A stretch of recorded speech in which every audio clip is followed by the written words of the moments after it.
एवं स्वतंत्रता संग्राम सेनानी एवं समाजसेवी पूर्व शिक्षा मंत्री रहे काशी प्रसाद महतो की तीसरी पुण्यतिथि गढ़ी मलहरा महतो की बगिया में मनाई गई, जहां पर गांधीवादी विचार और समाजसेवियों ने उनकी प्रतिमा पर पुष्पमाला तिलक लगाकर श्रद्धा सुमन अर्पित किए। इस मौके पर उनकी आत्मा की शांति के लिए हवन पूजन का भी आयोजन किया गया। उनकी यादों को जीवित रखने के लिए स्वतंत्रता संग्राम सेनानी काशी प्रसाद महतो की प्रतिमा की स्थापना की गई। स्वर्गीय श्री काशी प्रसाद जी का जन्म 5 मार्च 1917 छतरपुर जिले के गढ़ी मलहरा में तमोली परिवार में हुआ था, जो चौरसिया और महतो के नाम से जाने जाते हैं। उन्होंने उच्च शिक्षा प्राप्त की। विविध प्रदेश के समय शिक्षा मंत्री रहे। विद्वान, राजनीतिक, धार्मिक, साहित्यकार, रचनाकार, समाजसेवी, दिव्यांग, वक्ता और खेल प्रेमी भी रहे। अपने समय में कबड्डी, फुटबॉल, वॉलीबॉल के अच्छे खिलाड़ी रहे। अंतिम समय तक खेलों में रुचि रखते रहे। फुटबॉल या टूर्नामेंट होने पर सहयोग देने में आगे रहे।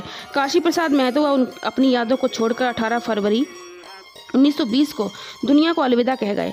आज उन्हें एक महापुरुष के तौर पर इलाके में याद किया जाता है। शनिवार दिनांक 18 फरवरी को उनकी तीसरी पुण्यतिथि परिवारजनों एवं ग्रामीणजनों के द्वारा मनाई गई। इस मौके पर काशी प्रसाद जी की पुत्री हेमवती चौरसिया, पुत्र ओम प्रकाश महतो, बहू रामदेवी महतो, नाती सचिन कुमार महतो, सत्य प्रकाश महतो, कपिल महतो और परिवार के लोगों सहित नगर के प्रतिष्ठित समाजसेवी डॉक्टर द्वारका प्रसाद चौरसिया, महेश तिवारी, मानिक चौरसिया, छमनान सिंह, देवा चौरसिया, डॉक्टर गोविंद महतो, सुधीर महतो, भगवत दयाल चौरसिया सहित नगर के प्रतिष्ठित नागरिक शामिल हुए। उनका जो सात्विक जीवन था वो हमारे लिए प्रेरणा, सबके लिए, हमारे लिए नहीं, हमारे परिवार के लिए नहीं, पूरे ग्राम गढ़ी मलहरा के लिए, यहाँ तक कि पूरे एमपी और यहाँ तक कि हिंदुस्तान के लिए ये प्रेरणादायी शब्द रहेंगे।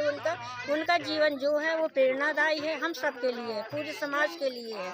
उनके अंदर कोई भेदभाव नहीं था। और जो सबसे बड़ी विशेषता थी वो ईमानदारी और अपने शब्दों में कट्टर रहना। जो भी कहते थे वो सत्य कहते थे, वो निर्भीक प्राणी थे। और हमें लगता है कि उनसे हम सब लोगों को ये विचार ग्रहण करना चाहिए और हमें भी सत्य पर चलते हुए और अपनी ईमानदारी के साथ अपनी बात पर अटल रहना चाहिए। ये सबसे बड़ी प्रेरणा का स्रोत है हमारी जीवन आज जिम्मेदारी है स्थानीय प्रशासन की जिम्मेदारी, तो इन्होंने कभी इस तरीके का नहीं लिया।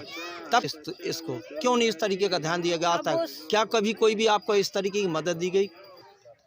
अब मदद के बारे में तो हमें नहीं है ध्यान। उनको जो मदद मिली है वो स्वतंत्रता सेनानी की पेंशन मिलती थी, वही उनकी सरकार की तरफ से मदद थी, जो भी समझो। लेकिन उसके नहीं, नगर में कोई भी उनका नाम नहीं दिया गया। देखा कोई चौराहा रख देते, बस स्टैंड का नाम रख देते, या कोई ये जो है स्टेचू जो आप लोगों ने लगाई वो उनका काम था।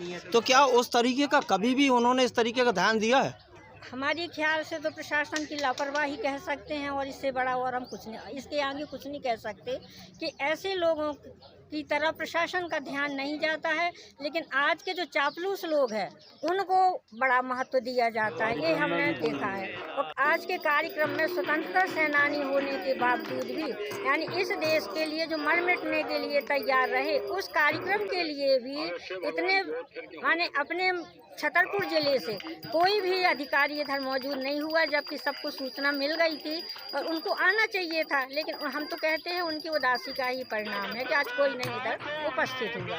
मलाल है, मलाल तो होना ही चाहिए, लेकिन अब शासन के लिए क्या कह सकते हैं, वो उनका उदासी। जी, आज कौन सा कार्यक्रम रखा गया, पहली बात तो। दूसरा ये कहना चाहेंगे वो आपसे जुड़े रहे हैं, आप भी गायत्री शक्तिपीठ से जुड़े रहे हैं, वो भी रहे, तो किस तरीके का उनका व्यवहार रहता था? अपने जीवन में टोलियों में क्षेत्र में प्रचार करने के लिए गए हैं। उसके बाद हम लोग जुड़ गए, फिर वो अस्वस्थ हो गए तो हम लोग जुड़ गए सन 85 से।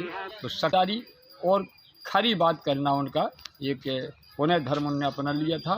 तो इसीलिए आज गायत्री हवन के साथ ही ये कार्यक्रम किया गया। हाँ, गायत्री साधन उनका 3 वर्ष अनुमान हुआ है, 30 वर्ष हो गए उनको प्राण प्रतिष्ठा हुई यहाँ। इसलिए कि वो गायत्री के लगन में रहे, गायत्री के कार्य करते रहे।